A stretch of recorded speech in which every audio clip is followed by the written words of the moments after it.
Okay, so recording in public.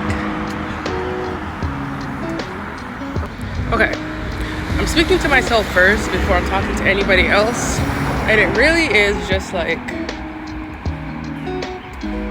aside from that initial fear of like embarrassment, visibility and all of that, part of it was also just feeling like whatever it is I had to say wasn't valuable, even if I came on here and just trolled or made memes and all that kind of stuff. Like, why can't I also join in? Who said I can't partake in this? So yeah. Alright, so this doesn't have to be the final product, it could just be a draft. So when I catch myself, right, like, let's say for example, okay, here's a good example, right? My friends or people I know are getting like engaged or getting married, or like I'm seeing a lot of that as well, right? Or they're buying houses and stuff. And like, for me, I've now used that as a way to be like, okay, what is it that I like? Okay, I'm seeing all of this and I'm feeling a way about it. Why am I feeling a way about it? And it's because, all right, hold on. What am I trying to say? It's like the thoughts are always like great up here, but then the moment you want to express them, all of a sudden you know English. All of a sudden, your mother tongue or whatever you use to communicate. Okay, so what I'm trying to say is, for example, I'll hear or see, like people around me, for example, excelling in their business, buying homes, getting married, or traveling, or whatever the case is. And it's like, instead of sitting there and like internalizing that to mean something inadequate about myself or like inferior about me, thinking, okay, what is it about this that maybe I want, right? Because at the end of the day, everyone is in their own like season, and I'm going to assume people are doing things for themselves. And if getting married right now is not something I'm like interested in, cool. Just because I see it a lot doesn't mean I have to feel pressure to walk down the aisle, actually, pun intended. Or like, people are buying houses or people are traveling, whatever. If that's not something that's in my interest, then feeling ashamed or guilty for not pursuing that doesn't make sense, right? So that's where I use it as an opportunity to like look within, to be like, oh, this is something that I want, right? For example, I see people who are like fit and everything else, and then I think, for me at least, I'm just like, oh, yeah, that's like, damn, I wish like my body looked like that, or like I wish I could do things like that. And so instead of then like internalizing it like, oh my gosh, like, my body looks like this or looks like that, because this shit carried me through a lot, right? Looking at it to be like, okay, so what can I do to then get myself to the point of excitement that I feel when I look at somebody else who looks like this, right? So really just look at everything like an opportunity to like reflect and learn more about me, instead of, maybe shitting on the other person, being envious or whatever. I can be jealous, that's fine. It just tells me there's something deeper, right? There's something I need to look into. So yeah, like, just using everything for an opportunity of learning and just gratitude and all of that, instead of immediately jumping into shame or guilt. Because what do those emotions show us when we're trying to help ourselves? Nothing, right? I'm not saying those emotions are negative. They have their purpose, they have their place, right? And it's important to recognize when it's important. It's important to recognize when to employ those emotions and experiences, right? And when you're growing, that's the time. So, like, for example, look, these two ladies out here on a walk and doing their stuff, okay? So, me too, let me get on my Zoom and do things like that. But yeah, so that's what I mean in regards to just taking the nudges that you get and turning them into something. Also, another thing I was thinking of was like the amount of like guilt and shame. Let me tell you something, right? Like that has been an anchor throughout life, and it is something that I can't tell if that is it's something that I am like actively working on at this point, because I realize how deep its roots go. Okay, don't know about y'all, right? But like I've noticed within my community, okay, and I'm talking Ghanaians, all right, like, or maybe, yeah, let's talk about Ghanaians right now. Like the way we talk, like the way we want to like motivate people or discourage, a lot of it is just fear-based, fear, guilt, and shame, right?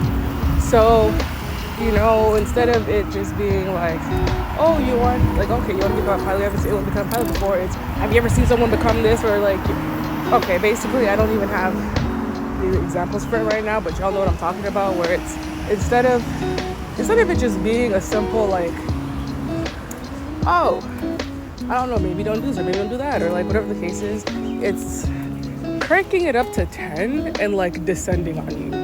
And it's like, damn, bro, so somebody can't even think or anymore, or somebody can't have dreams or hopes. And I get it. It's like they're just doing what they know because that's just how they were raised and so on and so forth. And the buck's got to stop somewhere, buddy. The buck's got to stop somewhere. And so for me, it's another thing as well, where looking at people with like compassion, where I'm just like, okay,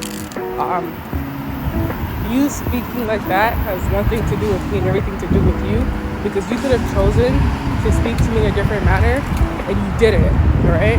You could have chosen to relay something differently, but you did it. And you did it because maybe you don't know how to, whatever the case is, and it still comes back down to that's you and that's not me. Okay? Like,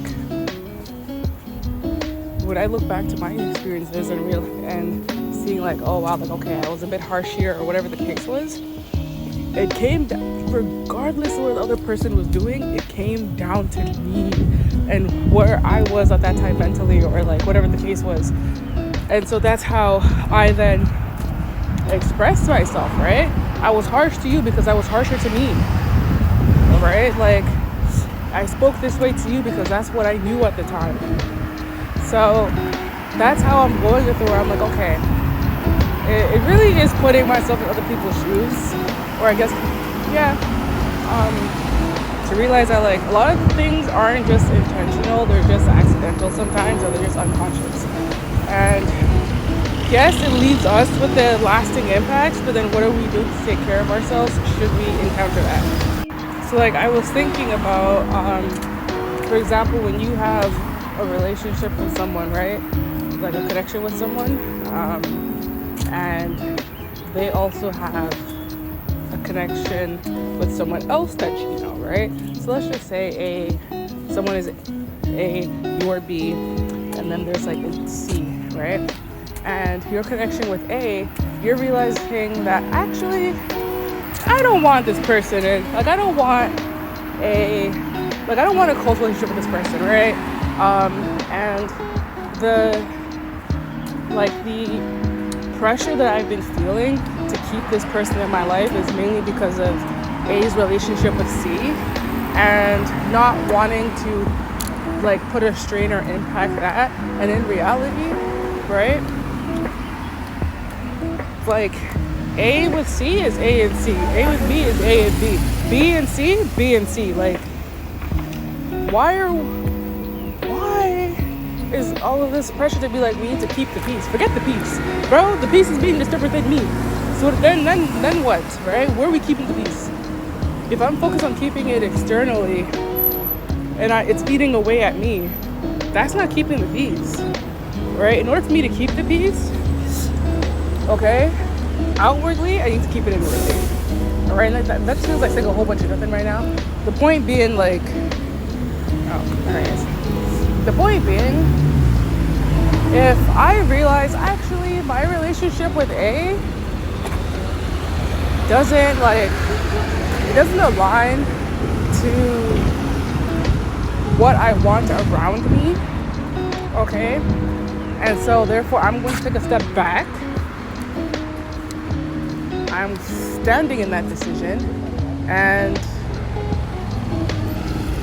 A's relationship with B should anchor on its own merits and not A's relationship with C. So,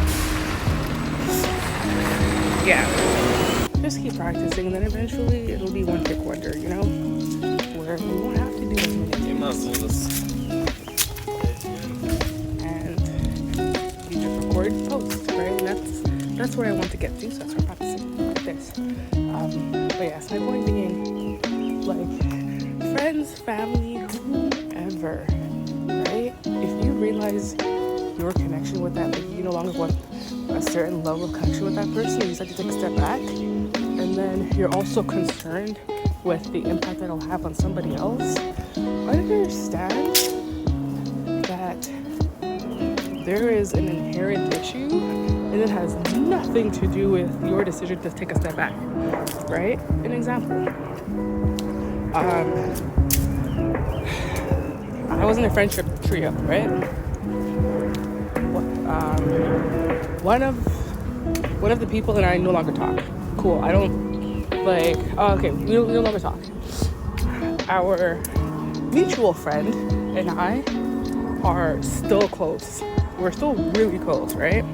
Our relationship didn't falter as a result of us not speaking, the other person not speaking, nor did it get any better as a result of the other person and I not speaking. So that really just showed me that it's like, it doesn't matter. Like we don't talk about the other person. Like they don't exist, okay, in this world of friendship between this friend and I. So that just told me that it's like, if it really were to be, babes, this appointment is at, hey, this appointment is at 11. So yeah, and had I been here like, I don't know. The point being, the relationship that you have with someone should be strong enough to not falter or whatever the case is because of a connection ending within that circle. Like, yes, I get it. It gets awkward and things like that. But at the end of the day,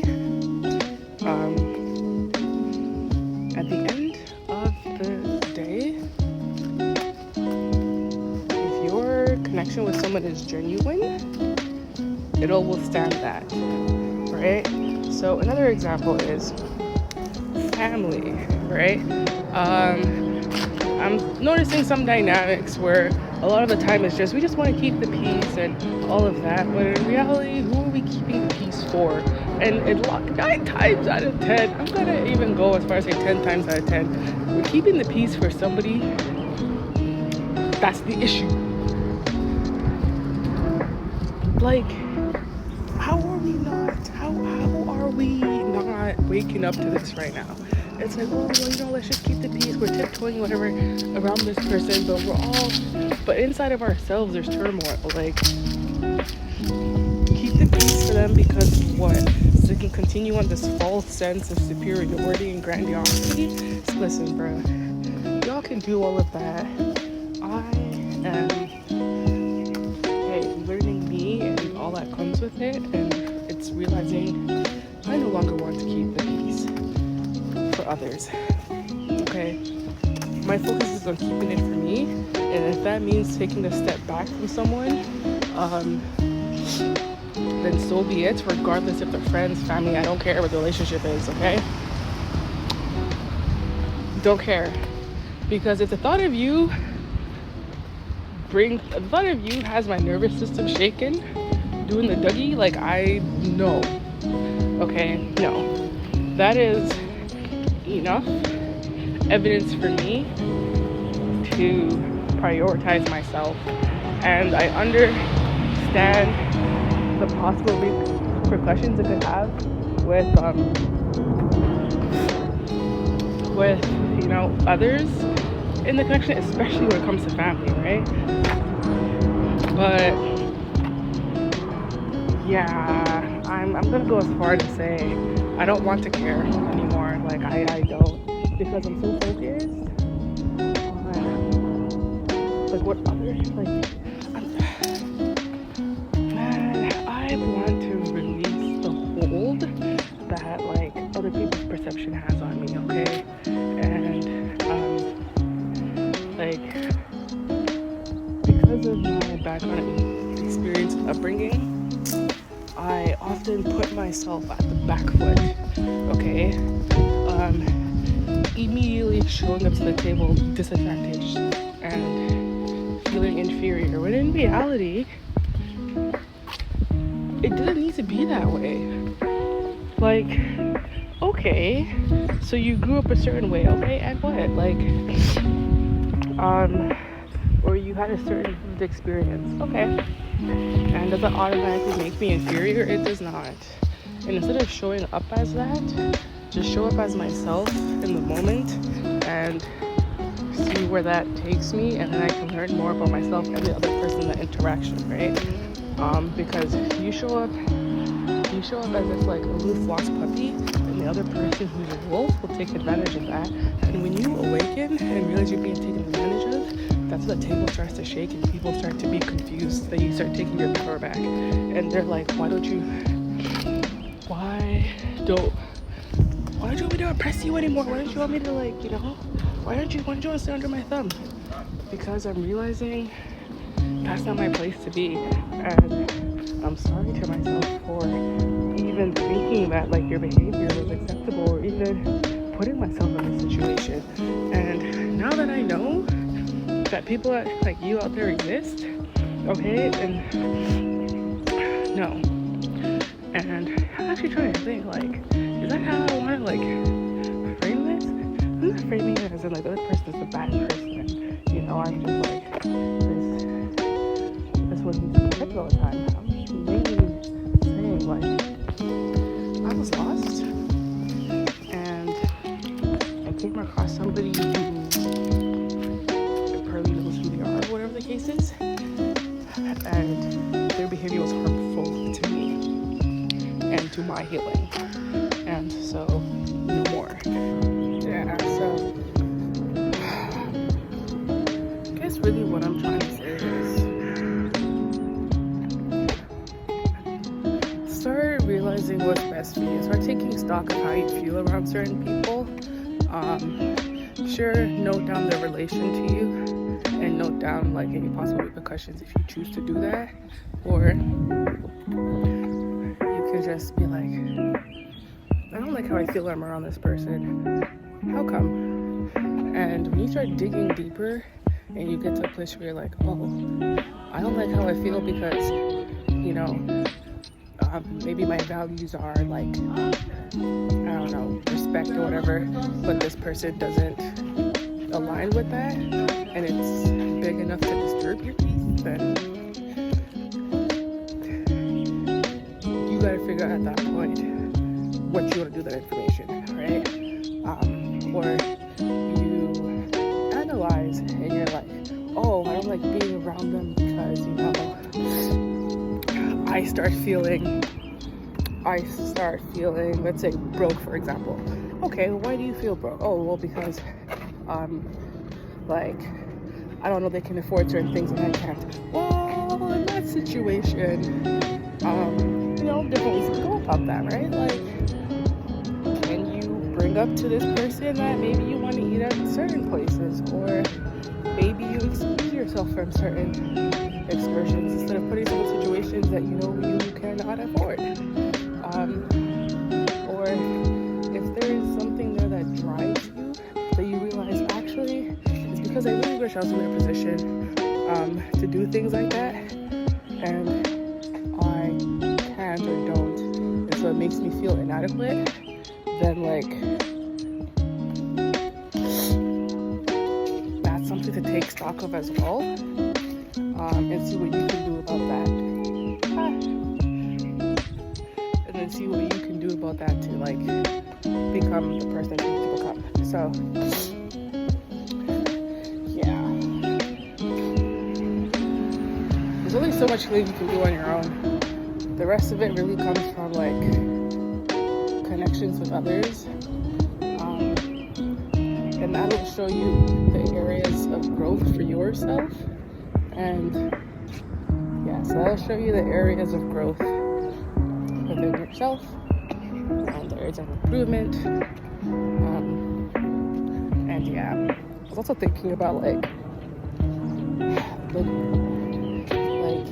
roots childhood trauma can have, because I was thinking about how I was like, I need to have everything gathered because I only have like one shot, and in a way rooted in lack mindset and being like, by me waiting to gather everything to launch is me saying to myself, I don't believe in my ability to generate income. I don't believe in the universe's ability to support me, and and to get me to where I need to get to, right? And but what am I doing all of this for? So it's,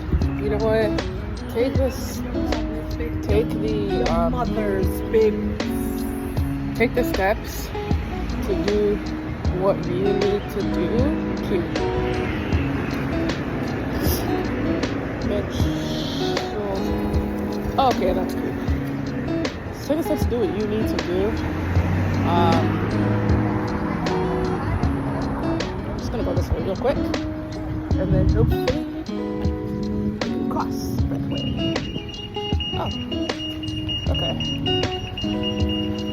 So,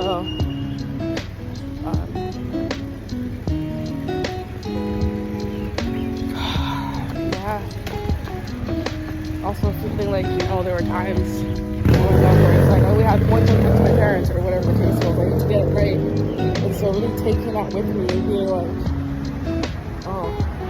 I need to make sure I have everything gathered because I only have one chance to have this conversation. And I don't know what the outcome is going to be. And that also has led to perfectionism. So,